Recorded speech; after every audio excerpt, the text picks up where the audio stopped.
அதிகாலை நேரம் பைபிள் அவர் presented by the National Bible College. கிறிஸ்துவின் சபையார் உங்களை வாழ்த்துகிறார்கள். Satellite Bible School. வணக்கம் வேத மாணவர்களே, கிறிஸ்துவுக்குள் என்னுடன் சகோதர சகோதரிகளே, கர்த்தர் தாமே உங்களை ஆசீர்வதிப்பாராக. மீண்டும் இந்த நிகழ்ச்சியிலே உங்களை வரவேற்பதிலே மிகுந்த மகிழ்ச்சி. தி பியாட்டிடியூட்ஸ், வாக்கியவான்கள் என்ற இந்த பாடத்தை தொடர்ந்து நாம் படித்துக் கொண்டு வருகிறோம். இன்றைய நாளிலும் கூட 6வது பாடமாக இரக்கமுள்ளவர்கள் பாக்கியவான்கள், அவர்கள் இரக்கம் பெறுவார்கள். இரக்கம் என்றால் என்ன? இன்றைய நாளில் நாம் படிக்க இருக்கிறோம். தொடர்ந்து நிகழ்ச்சியை பாருங்கள். சொல்லப்போகிற வசனங்களை எழுதி கொள்ளுங்கள். இன்றைய நாளிலும் கூட நமது போதகர் டாக்டர் பீட்டர் சாலமன் ஐயா அவர்கள் நற்செய்தி அளிப்பார். வணக்கம். தேசிய வேதாம கல்லூரி மாணவ கண்மணிகளே, தோழர்களே, அருமை பெற்றோரே, உலகளாவிய என் தமிழ் சொந்தங்களே, மீண்டுமாக இந்த வான்வழி வகுப்பிலே உங்களை சந்திப்பதும் வேத பாடங்களை எடுத்து உங்களுக்கு காண்பிப்பதும் தேவனுடைய கருணை என்றும் ஆசீர்வாதம் என்றும் நான் நம்புகிறேன். நீங்கள் கவனமாகவும் ஒவ்வொன்றையும் எழுதியும் குழுக்களாக அமைந்து அதை குறித்து சிந்திக்கவும் வேண்டும் என்று நான் உங்களை கேட்கிறேன். படித்தவைகளை மறந்து விடாதிருக்க எப்போதும் முயற்சி பண்ணுங்கள். படித்தவைகளை மற்றவர்களிடத்தில் பேசி வசனங்களை உறுதிப்படுத்துங்கள். இந்த நாட்களில் சர்மன் ஆன் த மவுண்ட், மலை பிரசங்கங்கள் என்ற தலைப்பை நம்ம கவனிக்கிறோம். அந்த வகையில் இன்றைக்கு 5வது பியாட்டிடியூட், அதாவது 5வது பாக்கியவான், இதை மத்தேயு 5ஆம் அதிகாரம் 7வது வசனத்தில் நம்ம படிக்கிறோம். இரக்கம் உள்ளவர்கள் பாக்கியவான்கள், அவர்கள் இரக்கம் பெறுவார்கள். ஆங்கிலத்தில் blessed are merciful, for they shall have mercy. இந்த ஒரு வசனத்தில் இரக்கமாகிய ஆசீர்வாதத்தை தேவன் வாரி வழங்குவதை நான் பார்க்கிறேன். வாழ்க்கையில் இரக்கம் என்ற வார்த்தையை தமிழில் ஒவ்வொரு நாளும் ஏதோ ஒரு கட்டத்தில் நம்ம பேசுகிறோம்.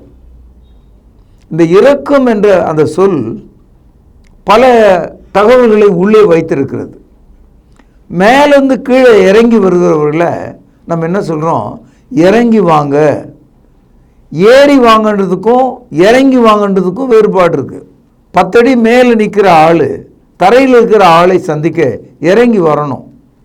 அதுபோல் இந்த இரக்கம் என்ற வார்த்தை இறங்கி வருவதை காட்டுகிறது. பிச்சை எடுக்கிற மக்கள் நாம் தெருக்களில் சந்திக்கிறோம். மிகவும் வருத்தமாக இருக்கும் நமக்கு. கடுமையான வெயிலில் கட்டான் தரையில் சிலர் தவிழ்ந்து கொண்டிருப்பாங்க. மேலே உடை கூட இருக்காது, கையேந்துவார்கள். அவர்களை கண்டு மக்கள் விலகி போகிறாங்க. அவர்களுக்கு உதவி செய்ய மனம் இல்லை. கை கால்கள் இல்லாத மக்களை நாம் சந்திக்கிறோம், விதவைகளை சந்திக்கிறோம், குழந்தைகளை சந்திக்கிறோம். அவர்களுக்கும் நமக்கு என்ன வேறுபாடுனா, நமக்கு இருக்கிறது அவர்களுக்கு இல்லை. நமக்கு இருக்கிற எல்லாவற்றிலிருந்து அவர்களுக்கு இறங்கணும். அதனால்தான் இரக்கம் உள்ளவர்கள் என்ற அந்த வார்த்தைக்குள்ள இறங்குதல் என்ற ஒரு கருத்து இருக்கிறதை நீங்கள் பார்க்கலாம். யாசித்தல் அப்படின்னா பிச்சை எடுத்தல், கேட்பது. யார் பிச்சை எடுக்கிறார்கள்? இல்லாதவர்கள். யார் கொடுக்கிறார்கள்? இருக்கிறவர்கள். ஆக இந்த இரக்கமுள்ளவர்கள் என்ற அந்த தகுதியை உனக்கு இருக்குமானால் நீ இறங்குகிறவனாக இருக்க வேண்டும். பனிக்கட்டியை பாருங்கள். வெயிலில் வைத்தால் உங்ககிட்ட திருப்பிக்கிட்டு நான் உருகலாமா வேண்டாமா என்று கேட்காது. நீங்கள் கேட்பதற்கு முன்பாகவே அது கரைந்து தண்ணீராக தரையில் வந்துடும். தேவனுடைய பிள்ளைகள் இன்னொருத்தர் போய் நான் இறங்கலாமா வேண்டாமா கேட்க வேண்டிய அவசியமே இல்லை. நாம் இறங்கும்படியான மக்களாகவே படைக்கப்பட்டிருக்கிறோம். We have been designed and created to be merciful. மனிதர்கள் மிருகங்களைப் போல கிடையாது. மிருகங்கள் வேண்டுமானால் தன்னுடைய குட்டிகளுக்கு இறங்கும், குட்டி பறவைகளுக்கு இறங்கும். ஆனால் மனிதர்கள் முகந்தெரியாதவர்களுக்கு கூட மிருகங்களுக்கு கூட, பறவைகளுக்கு கூட இறங்கக்கூடியவர்களாக நாம் இருக்கிறோம். Man has been created the very tender spirit to have mercy. ஆண்டவர் இயேசு கிறிஸ்து நமக்கு இரக்கம் உள்ளவர்களை அவருடைய ஆசீர்வாதம் என்னன்னு சேர்த்து சொல்றார். Blessed are the merciful, for they shall receive mercy. இரக்கம் உள்ளவர்கள் பாக்கியவான்கள். சரி, அவர்களுக்கு இரக்கம் கிடைக்கும், அவர்கள் இரக்கம் பெறுவார்கள். அப்போ இந்த கண்டிஷன் இங்க என்ன சொல்றாருன்னா, நீ இரக்கம் உள்ளவனாய் இல்லாமல் போகும்போது உனக்கு இரக்கம் கிடைக்காது. நீ இறங்குவதற்காக படைக்கப்பட்டிருக்கிறாய், இரக்கம் உள்ளவனாய் இருப்பதற்காக படைக்கப்பட்டிருக்கிறாய். நீ அதை செய்யாமல் போகும்போது உனக்கு இரக்கம் கிடைக்காது. அப்போ மனிதர்களாகி நாம், குறிப்பாக கிறிஸ்தவர்களாகி நாம் இரக்கம் உள்ளவர்களாக இருக்க வேண்டும். பைபிளில் கிருபை என்ற ஒரு வார்த்தையும் படிக்கிறோம், இரக்கம் என்ற வார்த்தையும் படிக்கிறோம். ரெண்டு வார்த்தையையும் தேவனோடு நம்ம பொருத்தலாம். தேவன் கிருபையுள்ளவர், தேவன் இரக்கமுள்ளவர். சரி, ஆனால் ஒரு மனிதனோடு அதை பொருத்த முடியாது. ஏனென்றால் கிருபை உள்ள தேவனுடைய இடத்துக்கு மனிதன் போக முடியாது. தேவன் ஒருவரே கிருபையை மனிதனுக்கு கொடுக்கக்கூடியவர். ஆனால் மனிதன் கிருபையை மற்றவர்கள் கொடுக்காவிட்டாலும் இரக்கத்தை கொடுக்கலாம். God has grace, man has mercy. Mercy is the part of man, grace is part of God. Of course, God can exchange mercy and grace together. தேவனாலே கிருபையும் இரக்கத்தையும் கொடுக்க முடியும், மனிதனால இரக்கத்தை மட்டும்தான் காண்பிக்க முடியும். இரக்கம் உள்ளவர்கள் பாக்கியவான்கள் என்று சொல்லும்போது உள்ளவர்கள் அது தேவ தூதர்களை குறிக்கல, மிருக ஜீவன்களை குறிக்கல, தேவனுடைய சாயல படைக்கப்பட்ட மனிதர்களை குறிக்கிறது. இரக்கமுள்ளவர்கள் பாக்கியவான்கள். சங்கீதம் 41 முதல் வசனத்தை பாருங்க, ரொம்ப அழகாக இந்த இரக்கத்தை எவ்வளவு அழகா பரிசுத்த ஆவியானவர் சொல்கிறார் என்று கவனிங்க. சிறுமைப்பட்டவன் மேல் சிந்தை உள்ளவன் பாக்கியவான், தீங்கு நாளில் கர்த்தர் அவனை விடுவிப்பார். இந்த இடத்துல சிறுமைப்பட்டவன், ஒன்றுமில்லாதவன், அடிப்பட்டவன், நொந்து போனவன், வியாதி உள்ளவன், சிறைப்பட்டவன், எல்லாவற்றிலும் பின்தங்கிய ஒரு மனிதன், அவன் மீது சிந்தை உள்ளவன் பாக்கியவான் என்று சொல்கிறார். அப்படியானால் இரக்கம் என்பது விரல் நுனியிலே நாம் வழங்குகிற பொருள் மட்டும் அல்ல, அது நம்முடைய மனதிலிருந்து புறப்பட வேண்டிய நன்மையாக இருக்கிறது. ஒருவருக்கு நாம் உதவி செய்வதற்கு பாக்கெட்டு கை விட்டு ஒரு 10 ரூபாய் எடுத்தால் நம்முடைய கை விரல் பணம் அதில் முக்கியம். உன்னுடைய சிந்தை, your mind, your thought is important. அந்த மனது, அதுதான் சிந்தை என்று பார்க்கிறோம். அப்போது இந்த வசனத்தில் சிறுமைப்பட்டவன் மேல் சிந்தை வைக்கிறவன் பாக்கியவான். ஆகவே தான் நம்ம இரக்கமுள்ளவர்களாக இருக்க வேண்டும். இந்த இரக்கத்தை இன்னும் கொஞ்சம் கூடுதலாக Webster dictionary, Miriam dictionary, Oxford dictionary, இந்த மாதிரி டிக்ஷனரிலாம் போய் பார்த்தீங்கன்னா அங்கே அவங்க பயன்படுத்துகிற வார்த்தை ரொம்ப ஆச்சரியமாக இருக்குது. அதாவது மெர்சிக்கு அவங்க என்ன சொல்கிறாங்கன்னா பிட்டி என்ற ஒரு வார்த்தை உபயோகப்படுத்துகிறாங்க. பிட்டினா தமிழில் நேர மொழிபெயர்த்தா பரிதாபம். இந்த இரக்கம் என்ற அந்த சொல்லுக்குள்ளே புகுந்து கொண்டிருக்கிற அந்த உண்மையான குணம் என்னன்னா பரிதாபம். சரி, பரிதாபம் என்ற ஒரு சொல்லை நம்ம பயன்படுத்துகிறதா இருந்தால் நம்முடைய கண்கள் அங்கே இருக்கிறது. இப்போது கண்ணால் பார்க்காத ஒரு விஷயத்தில் நீங்கள் பரிதாபம் கொள்ள முடியாது. அப்போது நம்ம பரிதாபம் கொள்ளணும்னா கண்ணால் பார்த்துருக்கணும், அந்த காட்சியை பார்த்துட்டு பரிதாபப்பட்டு அவன் மேலே போய் இறங்கணும். அப்போது மிக சரியாக இரக்கம் என்ற ஒரு சொல்லுக்குள்ள பரிதாபம் இருக்கிறது. Mercy has pitiness, a pity heart. அது இருதயத்திலிருந்து வரக்கூடிய ஒரு ஊற்றுதலை போல இருக்கிறது. அது ஒரு நன்மையாக இருக்கிறது. இரக்கம் உள்ளவர்கள் பாக்கியவான்கள். சரி, இரக்கம் செய்த ஆளுக்கு வெகுமதி ஏதாவது கிடைக்குமா? நன்மை ஏதாவது உண்டாகுமா? உண்டாகும். இரக்கம் செய்தவனுக்கு இரக்கம் செய்யப்படும் என்று ஒரு வாக்குறுதியை கிறிஸ்து நமக்கு போதிக்கிறார். Blessed are the merciful, and for they shall receive mercy. நீ இரக்கமுள்ளவனாயிருந்தால் உனக்கு இரக்கம் கொடுக்கப்படும் என்று சொல்கிறார். ஒரு சின்ன கேள்வி. நாம் எல்லாரும் இயேசு கிறிஸ்துக்கு முன்பாக, அவருடைய நியாயஸ்தானத்துக்கு முன்பாக நியாய தீர்ப்பில் நிற்கப்பட வேண்டும், எல்லா மனிதர்களும். அப்படி நாம் நிற்கும்போது நம்முடைய இரக்கம், நாம் செய்த இரக்கம், நம்முடைய கண்களில் நாம் காண்பித்த பரிதாபம், நம்முடைய சக மனிதர்கள், இந்த சமுதாயத்தின் மீது நாம் காண்பித்த அந்த உருக்கம் அவருடைய விசாரணையில் நமக்கு உதவியாகவும் நன்மையாகவும் மாறும். யாக்கோபு 2வது அதிகாரம் 13வது வசனம். ஏனென்றால் இரக்கம் செய்யாதவனுக்கு இரக்கமில்லாத நியாய தீர்ப்பு கிடைக்கும். பேனால் அடிகொண்டிடுங்கள்.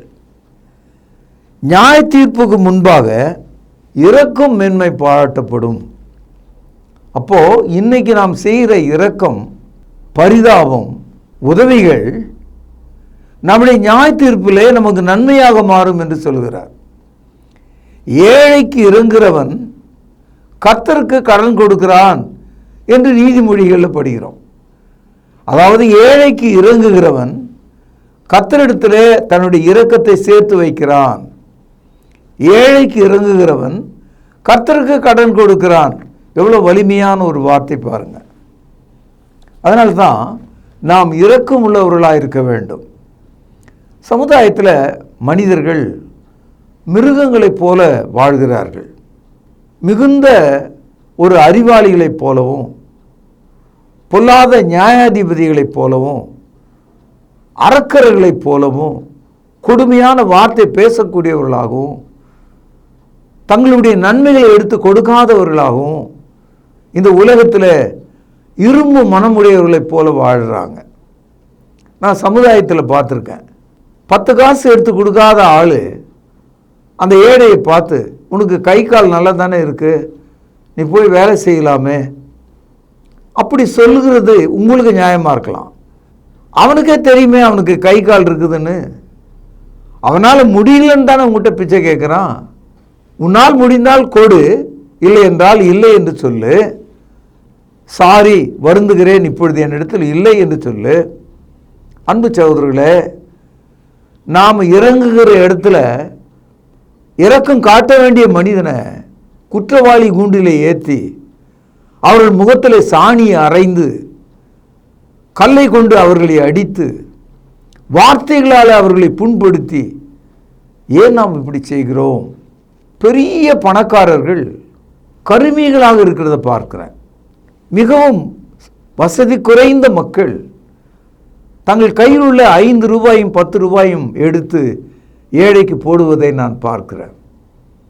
காரணம் என்னன்னா, ஏழைக்கு தான் ஏழையின் அருமை தெரியும், பணக்காரனுக்கு தெரியாது. அவன் அந்த ஏழையான மனிதனை, அந்த பிச்சை கேட்கிறவனை பார்ப்பதே சாபம் போல எண்ணுகிறான். ஒவ்வொரு முறையும் உங்ககிட்ட கை நீட்டி நிற்கிற ஒரு பிச்சைக்காரனை பார்க்கும்போது அங்கே நீங்கள் தேவனை பார்க்கணும், இயேசுவின் அன்பை உணரணும், கடவுள் நமக்கு என்ன செய்தார் என்பதை புரிந்து கொள்ளணும். நீ அவனுக்கு இறங்குவது கடவுள் உனக்கு இறங்குனதை நினைவுபடுத்தக்கூடியதாக இருக்கும். எப்போதும் பாருங்க, கொடுக்கிறவனுடைய கை மேலேயும் வாங்குறவனுடைய கை கீழேயும் தான் இருக்கும். அவன் கையை உனக்கு முன்னால் நீட்டும் போது நீ அவனுக்கு எஜமானனை போல் இருக்கிறாய். நீ அவனுக்கு கொடுக்க வேண்டியதை கொடுத்து அனுப்பு. என் அன்பு சகோதரர்களே, இரக்கம் பாராட்டுதல் என்பது ஒரு அற்புதமான ஒரு வாழ்க்கை. It's a beautiful life to have mercy and have pity on the poor people. It's a beautiful life. உனக்கு கடவுள் கொடுத்த வரங்களில் மிகப்பெரிய ஒரு வரம் கையில் இருக்கிறத எடுத்து கொடுப்பது. இல்லாததை நீ கொடுக்க போகிறது கிடையாது. இருக்கிறதையே நீ கொடுக்க மாட்டானா கடவுள்கிட்ட மட்டும் நீ இரக்கம் கேட்கலாமா? அப்பா பிதாவே என்று 2 கரங்களை தூக்குகிற நீ உன் முன்னாலே வந்து கைகளை தூக்குகிற அந்த ஏழைக்கு இல்லை என்று சொல்லலாமா? நாம் எண்ணி பார்க்க வேண்டும். ஏசாயா தீர்க்கதரிசன புத்தகம் 55வது அதிகாரம் 6வது வசனம், பக்கம் 862. கர்த்தரை கண்டடையத்தக்க சமயத்திலே அவரை தேடுங்கள், அவர் சமீபமாய் இருக்கையில் அவரை நோக்கி கூப்பிடுங்கள். இது கிறிஸ்தவர்களாய் நம்ம எல்லாருக்கும் பொருந்தும். அதே போல ஒவ்வொரு கிறிஸ்தவனுக்கும் இரக்கம் காட்ட வேண்டிய ஒரு சூழலை, ஒரு சந்தர்ப்பத்தை நமக்கு ஏற்படுத்துகிற மக்களை நாம் சந்திக்கும் போது, கர்த்தரை நாம் எப்படி தேடும்போது அவர் அருகில் இருக்கிறார் என்பதை உணர்ந்து கொள்கிறோமோ, அவ்விதமாக நாம் இறங்குவதற்கான ஒரு மனிதனை அருகிலே காணும்போது அந்த வாய்ப்பை நாம் பயன்படுத்தி கொள்ள வேண்டும். மத்தேயு 25ஆம் அதிகாரம் 35வது வசனம், பசியா இருந்தேன், எனக்கு போஜனம் கொடுத்தீர்கள், தாகமாயிருந்தேன், என் தாகத்தை தீர்த்தீர்கள், அந்நியனாயிருந்தேன், என்னை சேர்த்து கொண்டீர்கள், வஸ்திரம் இல்லாதிருந்தேன், எனக்கு வஸ்திரம் கொடுத்தீர்கள், வியாதியாயிருந்தேன், என்னை விசாரிக்க வந்தீர்கள், காவலில் இருந்தேன், என்னை பார்க்க வந்தீர்கள் என்பார். அப்பொழுது நீதிமான்கள் அவருக்கு பிரதியுத்தரமாக, ஆண்டவரே, நாங்கள் எப்பொழுது உம்மை பசி உள்ளவராய் கண்டு உமக்கு போஜனம் கொடுத்தோம், எப்பொழுது உம்மை தாகம் உள்ளவராக கண்டு உம்முடைய தாகத்தை தீர்த்தோம், எப்பொழுது உம்மை அந்நியராக கண்டு உம்மை சேர்த்து கொண்டோம், எப்பொழுது உம்மை வஸ்திரம் இல்லாதவராக கண்டு உமக்கு வஸ்திரம் கொடுத்தோம், எப்பொழுது உம்மை வியாதி உள்ளவராகவும் காவலில் இருந்தவராகவும் கண்டு உம்மிடத்தில் வந்தோம் என்பார்கள். அதற்கு ராஜா பிரதியுத்தரமாக, மிகவும் சிறியவராகிய என் சகோதரர்களில் ஒருவனுக்கு நீங்கள் எதை செய்தீர்களோ அதை எனக்கே செய்தீர்கள் என்று மெய்யாகவே உங்களுக்கு சொல்கிறேன் என்பார். சகோதரர்களே, இந்த வசன பகுதி உங்களுக்கு புரிகிறதா? இயேசு கிறிஸ்து நாம் இரக்கம் செய்ய வேண்டிய மனித கூட்டத்தை காண்பிக்கிறார், அவருடைய நிலைமையை விவரிக்கிறார். பசியாக இருக்கிறார்கள், தாகமாக இருக்கிறார்கள், நிர்வாணமாக இருக்கிறார்கள், வியாதியாக இருக்கிறார்கள், கைவிடப்பட்டவர்களாக இருக்கிறார்கள், சிறையில் இருக்கிறார்கள், மருத்துவமனையில் இருக்கிறார்கள்.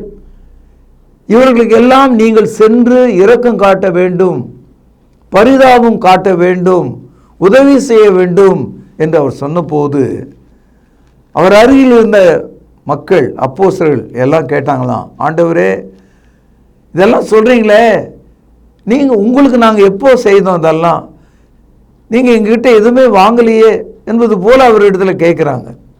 அதுக்கு அவர் சொல்கிறாரு, இயேசு கிறிஸ்து சொல்கிறாரு, எனக்கு இல்லை, இந்த சிறியாரில், இந்த ஏழைகளில், இதோ இவனுக்கு செய்ய வேண்டிய இரக்க விஷயத்தில், நீ அவனுக்கு காண்பிக்க வேண்டிய பரிதாப விஷயத்தில் நீங்கள் அவனுக்கு செய்தீங்கன்னா எனக்கு செய்த மாதிரி, என் தேவனுக்கு செய்த மாதிரி. என் அன்பு சகோதரர்களே, இரக்கம் செய்கிறவர்கள் பாக்கியவான்கள், அவர்கள் இரக்கம் பெறுவார்கள். ஒரு நாளெல்லாம் நாம் இரக்கம் செய்து கொண்டே இருக்கணும். நிறைய பேர் தங்களுடைய பாக்கெட்டில் 10 ரூபாய் நாணயங்களை மாற்றி வச்சுருப்பாங்க. ஏன்னா வழியில் கண்டிப்பாக யாராவது சந்திப்பாங்க, அவர்கள் கொடுப்பதற்காகவே ஆயத்தமாக வச்சுருப்பாங்க. என் அன்பு சகோதரர்களே, நம்மால் முடிந்த வரைக்கும் நாம் கொடுக்கிற அந்த தர்மங்கள், அந்த ஏழைக்கு நாம் செய்கிற சகாயங்கள் உருப்படியாக இருக்கணும், பயனற்றதாக இருக்கக்கூடாது. நிறைய பேர் அருந்த பட்டனை தூக்கி போடுவான், செல்லா காசை தூக்கி போடுவான், கிழிந்த நோட்டை கொண்டு போய் போடுவான். அந்த ஏழை அந்த கிழிந்த நோட்டை எங்குமே மாற்ற முடியாது, செல்லா காசை மாற்ற முடியாது, பட்டனை மாற்ற முடியாது. நீ அப்படிப்பட்ட ஒரு கொடுமைக்காரனாக இருந்தால் நியாய தீர்ப்பில் நீ செய்தவைகள் உனக்கு எதிராக வந்துவிடும். லூக்கா எழுதிய சுவிசேஷம் 10வது அதிகாரம் 30 முதல் சில வசனங்களை நாம் வாசிக்கலாம். 30 முதல் 37 வரைக்கும் நீங்கள் பொறுமையாக வாசிங்க. நாம் இங்கே என்ன படிக்கிறோன்னா, ஒரு மனிதன் அவன் எரிகோவுக்கு போக புறப்பட்டு போனான். அப்படி போகும்போது மலை ஓரங்களில் மறைந்திருந்த கள்ளர்கள், குகைகளில் ஒளிந்திருந்த விரோதிகள் அவனை பிடித்தார்கள். அவனுடைய பணப்பையை பிடுங்கிக் கொண்டார்கள். அவனை உயிரோடு விட்டால் நமக்கு எதிராக போய் சாட்சி சொல்வான் என்று சொல்லி நினைத்து அவனை துன்பப்படுத்தி குற்றுயிராக அடித்து போட்டு விட்டார்கள். உயிர் மட்டும்தான் இருந்தது. அவனால் எழுந்திருக்க முடியாது, பேச முடியாது. அப்பொழுது ஒரு ஆசாரியன் அந்த பக்கமாக எருசலேம் தேவாலயத்துக்கு சேவைக்காக புறப்பட்டு போகிறார். தூரத்தில் அவனை பார்க்கிறார். அவருடைய மனசுக்குள்ள வலிக்கிறது, அவனுக்கு உதவி செய்யணும்னு சொல்லி. ஆனாலும் அவர் என்ன நினைக்கிறாரு, மோசேயினுடைய நியாயப்பிரமாணத்தின்படி நான் நேரப்படி பலிபீடத்தண்டை சென்று கடவுளுக்கு பலிகளை செலுத்த வேண்டிய ஆசாரியன், ஆகவே நான் போய்விடுகிறேன் என்று போய்விட்டாராம். He was very religious minded. மத விஷயத்தில் ரொம்ப வைராக்கியம் உள்ள ஆள் அவர். பின்னாலேயே ஒரு லேவியன் வந்தானா.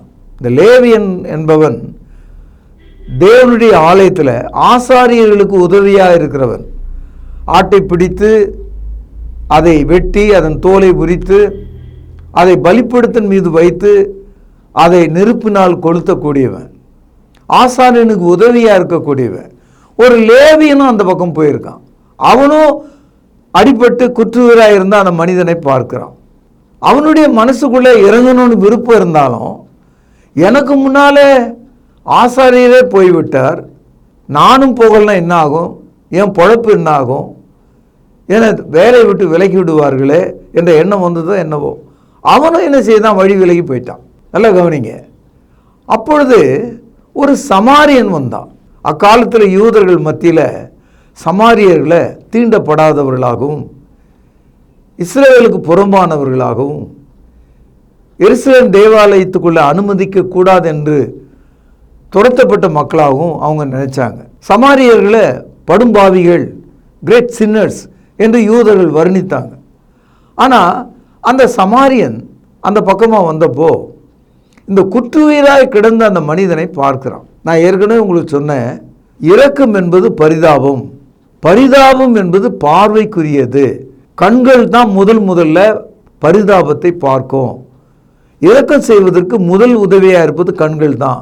அந்த சமாரியன் குற்றுயிராய் கிடந்த அவனை பார்க்கிறான். அவன் வழி விலகி போகாம அவன் அந்த மனிதனிடத்தில் போய் தன்னுடைய வாகனத்தை நிறுத்தி கீழே இறங்கி அவன் கையில் வைத்திருந்த திராட்சை ரசத்தை அவனுடைய காயத்தில் ஊற்றி தன்னுடைய கையில் இருந்த துணிகளை கிழித்து காயங்களை கட்டி அவனை அப்படியே தூக்கி அவன் ஏறி வந்த அந்த கோவேரி கழுதின் மீது உட்கார வைத்து, இப்பொழுது அடிப்பட்டவன் மேலே உட்கார்ந்திருக்கிறான், அவனுக்கு உதவி செய்தவன் தரையிலே நடந்து கொண்டிருக்கிறான். இருவருமாக அருகில் இருந்த ஒரு சின்ன மருத்துவமனை, சத்திரம் என்று அக்காலத்தில் அதை சொல்லுவார்கள், அங்கே கொண்டு போய் அவனை பராமரிக்கும்படி அன்னைக்கு போன ஆள் அடுத்த நாள் காலை வரைக்கும் அவன் கூடவே இருக்கிறான். இவன் வேற ஏதோ ஒரு வேலையை போன ஆள் இந்த மனிதனுக்கு இரக்கம் செய்ய போய் he stayed with him that whole night. அடுத்த நாள் காலையில் அந்த சத்திரக்காரங்கிட்ட இந்த சமாரியர் சொல்கிறாரு, ஐயா இவனை நல்லா பார்த்துங்க, இவன் சுகமடையணும், இவனுக்கு பராமரிப்பு கொடுங்க, இந்த பணத்தை வச்சுங்க, இன்னும் 2 காசையும் கொடுத்துட்டு நான் திரும்பி இந்த பக்கமே வருவேன், அதிகமாக ஏதாவது நீங்கள் இவனுக்கு செலவு பண்ணியிருந்தீங்கன்னா அதையெல்லாம் நான் கொடுக்குறேன் அப்படின்னு வாக்கு கொடுக்குறான். இவனும் இங்கே பதிவு செய்யப்பட்டிருக்கு. இயேசு கிறிஸ்து இந்த ஓமையை சொல்லிவிட்டு இதில் யார் இரக்கம் உள்ளவன் என்று ஒரு கேள்வி கேட்கிறார். பாருங்கள், லூக்கா 10வது அதிகாரம் 36-37 வசனங்கள். இப்படி இருக்க கள்ளர் கையில் அகப்பட்டவனுக்கு இந்த 3 பேரில் எவன் பிறனாயிருந்தான், உனக்கு எப்படி தோன்றுகிறது என்றார். அதற்கு அவன், அவனுக்கு இரக்கம் செய்தவனே என்றான். அப்பொழுது இயேசு அவனை நோக்கி, நீயும் போய் அந்தபடி செய் என்றார். இயேசு கிறிஸ்து இந்த ஓமையை சொல்லி முடிவில் கேட்டுக்கொண்டிருந்த மக்களை பார்த்து கேட்கிறார், அந்த மனிதனுக்கு உதவி செய்தவன் யார், இரக்கம் செய்தவன் யார், பரிதாபம் காட்டியவன் யார்? ஏன் அந்த கேள்வி கேட்டார்னா, தேவ பக்தி உள்ள யூத ஆசாரியனா, அந்த ஆசாரியனுக்கு உதவியாக தேவாலயத்தில் பணிபுரிந்த அந்த லேவியனா, அந்த 2 பேரும் இல்லை. அவர்களுக்கு புறம்பான ஒரு வைராக்கியம் இருந்தது. அதாவது ஒரு கடமை தெரிஞ்சது. வாழ்க்கையே அவர்களுக்கு ஒரு கடமையாக போச்சு. கடவுளுடைய வேலை செய்யறது தான் எனக்கு ரொம்ப முக்கியம் அப்படின்னு கூட அவன் நினைச்சான். இயேசு கேட்டார், இந்த 3 பேரில் யார் சரியான ஆளுன்னு கேட்டார். அப்பொழுது ஜனங்கள் சொன்னாங்க, அந்த மனிதனுக்கு இரக்கம் செய்தவனே. சகோதரில் கிறிஸ்தவ மார்க்கத்தை உலகம் முழுவதும் நம்ம கேட்குறோம், மக்கள் போதிக்கிறாங்க, எல்லா மதத்தை சேர்ந்தவங்களும் அதை கேட்குறாங்க. நீங்கள் வேறு மதத்தில் இருந்தால் நிச்சயமாக இந்த ஸ்டோரியை, இந்த பேரபிளை நிச்சயமாக அவங்க கேள்விப்பட்டிருப்பீங்க. இதை தான் the parable of the good Samaritan, நல்ல சமாரியன் ஓமை என்று இதை தான் நம்ம பேசுகிறோம். இது ரொம்ப பாப்புலரான கிறிஸ்தவத்தை குறித்து போதிக்கிற எல்லா இடங்களிலும் இந்த நல்ல சமாரியனை பற்றிய பேச்சு, இந்த ஓமை மிகவும் பிரபலமாக இருக்கிறத நீங்கள் பார்க்கலாம். இந்த இடத்துல இயேசு நம்ம எந்த இடத்துல கொண்டு வந்து நிறுத்துறாருன்னா, மோசேயினுடைய நியாயப்பிரமாணத்தின்படி நடக்கிற ஆசாரியன், தசம பாகத்தை குறித்து போதிக்கிற ஆசாரியன், தேவனுடைய ஆலயத்தில் வருமானத்தை தேடிக்கொண்ட லேவியன், தேவனுடைய வேலையை பற்றி அதிக அக்கறை கொண்ட அந்த மனிதர்கள் இரக்கமற்றவர்களாக இருக்காங்க. they don't have a mercy. நீங்கள் செய்ய வேண்டிய இரக்கத்தை செய்து கொண்டே இருக்கணும். பசியாக இருக்கிறவர்களையும், தாகமாக இருக்கிறவர்களையும், நிர்வாணமாக இருக்கிறவர்களையும், மருத்துவமனையில் இருக்கிறவர்களையும், சிறைச்சாலையில் அகப்பட்டவர்களையும் சந்தித்து அவர்களுக்கு உதவி செய்ய வேண்டும் என்று இயேசு சொல்லுகிறார். நிறைய பேர் எங்கிட்ட கேட்பாங்க, ஐயா அந்த கிறிஸ்தவர்களுக்கு என்ன பைத்தியமாக பிடிச்சிருக்கு, ஏன் இவங்க இந்த வேலையெல்லாம் செய்கிறாங்க? இது மார்க்கத்தின் கடமை. இது கிறிஸ்தவ மார்க்கத்தினுடைய ஒரு கடமை. அதனால தான் அவங்க எல்லாம் செய்கிறாங்க. ஏன் வெளிநாட்டிலேருந்து துணி கொடுக்குறாங்க, ஏன் பால் பவுடர் அனுப்புகிறாங்க, ஏன் உதவி அனுப்புகிறாங்க அப்படின்னு இந்த நாட்டில் உள்ள சில மக்கள் கொலைத்து கொண்டிருக்காங்க. சில அடிமைகள் அப்படி பேசிக்கிட்டு இருக்காங்க. ஏன் அனுப்புகிறான்னா, அவனுக்கு ஒன்றும் பைத்தியம் இல்லை. அவன் தன்னுடைய சகோதரன் துன்பப்படுகிறானே, சுனாமியில் சிக்கி இருக்கிறானே, பூகம்பத்தில் அடிபட்டு இருக்கிறானே, போரில் சிக்கி இருக்கானே, அவனுக்கு ஆகாரம் வேண்டுமே, அவனுக்கு மருந்து வேண்டுமே, அவனுக்கு வாகனம் வேண்டுமே, அவனுக்கு படிப்பு வேண்டுமே. எந்த ஒரு உதவியும் இயேசு கிறிஸ்து நிமித்தம், இரக்கத்தின் நிமித்தம், இரக்கம் செய்வதற்காக கிறிஸ்தவம் உலகம் முழுவதும் போராடுவதை நீங்கள் பார்க்கலாம்.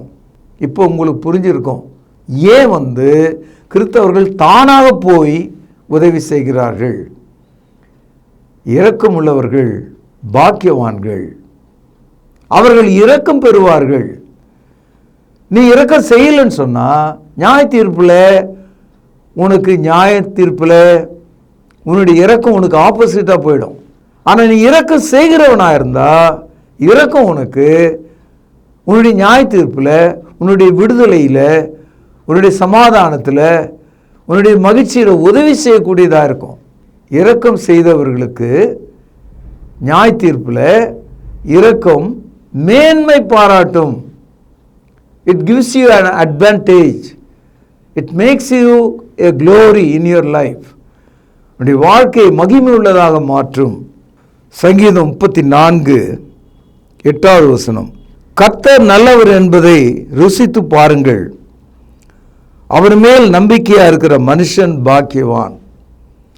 இந்த இரக்கம் செய்கிற மக்கள் இரக்கம் செய்ய செய்ய செய்ய கர்த்தர் அவர்களை ஆசீர்வதித்து கொண்டே இருக்கிறார்.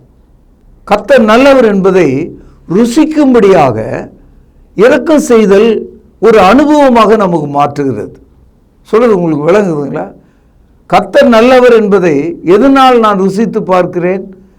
எனக்கு கிடைத்த வாய்ப்புகளால். என்னுடைய கண்கள் பரிதாபத்தோடு இரக்கம் செய்யும்படியாக எத்தனை சூழ்நிலைகளை நான் அனுபவிக்கிறேனோ அதெல்லாம் எனக்கு தேவன் எனக்கு அருகில் இருக்கிறார் என்பதையும் அவர் எனக்கு உதவி செய்கிறார் என்பதையும் காண்பிக்கிறது. இரக்கம் உள்ளவர்கள் பாக்கியவான்கள், அவர்கள் இரக்கம் பெறுவார்கள். பிரார்த்தனை செய்வோம். அன்பான தகப்பனே, இரக்கம் செய்யும்படியான பரிதாபம் உள்ள கண்களை எங்களுக்கு தாரும். சிறுமைப்பட்டவன் மேல் சிந்தை வைக்கிறவன் பாக்கியவான். எவ்வளோ அற்புதமான வார்த்தை அது. அதை நேசிக்கிறோம். எங்கள் இருதயத்தில் நிறுத்துகிறோம். உமது மக்களை இரக்கமுள்ள மக்களாக, ஆவிக்குரிய மக்களாக வழிநடத்தும். ஆண்டவர் இயேசுவின் நாமத்தில் ஜெபம் கேளும் ஜீவனுள்ள எங்கள் நல்ல பிதாவே, ஆமென். தொடர்பு கொள்ள வேண்டிய முகவரி: திருமறை நேரம், 58 சர்ச் தெரு, குமரன் நகர், சென்னை 6,82,000. தொலைபேசி எண் 044255000882. செல்போன் 9385500882. கர்த்தாவே, தேவர்களில் உமக்குப்பானவர் யார்? வானத்திலும் பூமியிலும் உமக்குப்பானவர் யார்? உமக்குப்பானவர் யார்? உமக்குப்பானவர் யார்? வானத்திலும் பூமியிலும் உமக்குப்பானவர் யார்? வானத்திலும் பூமியிலும் உமக்குப்பானவர் யார்?